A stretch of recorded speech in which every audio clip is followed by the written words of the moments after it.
لیلا له ښوونځي څخه 5 میله لرې واټن کې په مزل پیل کوي او د 3 میله فی ساعت سرعت سره نور هم له ښوونځي څخه لرې ځي. نو معنا دا چې 5 میله لرې مکتب ښوونځي نه پیل کوي او نور هم همداسې لرې روانه ده او سرعت یې دا یو دی.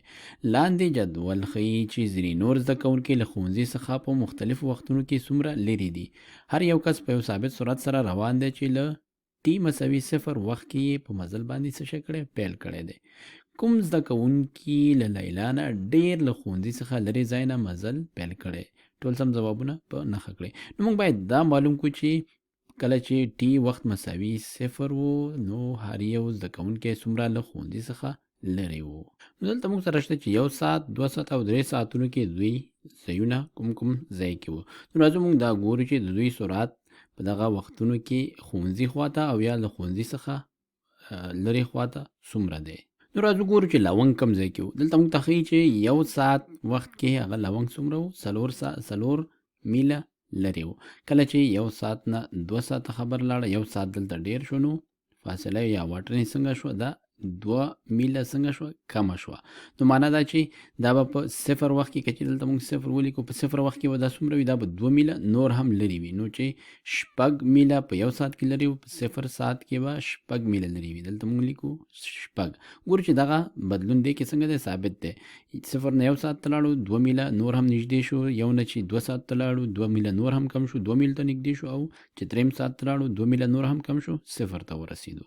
نو لونګ په 0 ساعت کې څومره لرې واټن نه پیل کړی و؟ 6 میله. نو موږ وایو چې لونګ له لیلا څخه لرې واټن کې پیل کړی دی. نو دا ځواب موږ په نښه کوو. راځو چندړ ته. چندړ په 1 ساعت کې څومره لرې دی؟ 1 ساعت وخت کې 15 میله لرې دی. کله چې 1 ساعت نور تیریږي هغه څومره کېږي؟ 6 میله لرې کېږي. معنا 1 میل نور هم لرې کېږي. معنا دا نور هم لرې روان دی.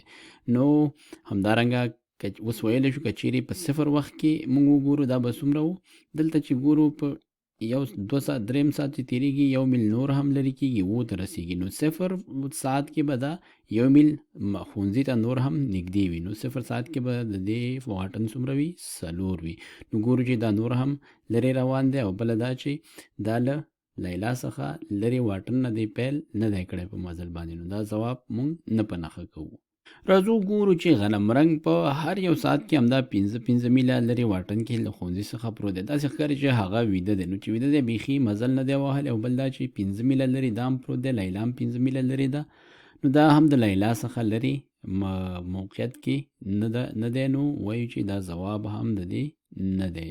پای کې راځو ګل رنګ ته. ګل رنګ په 1 ساعت کې 9 میله لرې واټن لرل د ښوونځي سره. کله چې 1 ساعت تیریږي ښوونځي څخه یې واټن 1.5 میله نور هم زیاتېږي. کله چې بل ساعت هم تیریږي 1.5 میله واټن یې نور هم زیاتېږي. نو دې نه پوهېږو چې کله په 0 وخت کې د دې به 1.5 واحده نور ښوونځي ته نور هم نږدې و. ځکه دې خوا لرې کېږي نو شاته به نږدې کېږي. نو 9 نه چې 1.5 کم کو ځواب پاتې کېږي 1.5. نو پوهېږو چې دا له لیلا څخه هم لرې واټن نه دی په مزل پیل کړی دی او همداسې ورو ورو ته لرې روان دی. نو وایي چې دا ځواب هم د دې سم دی.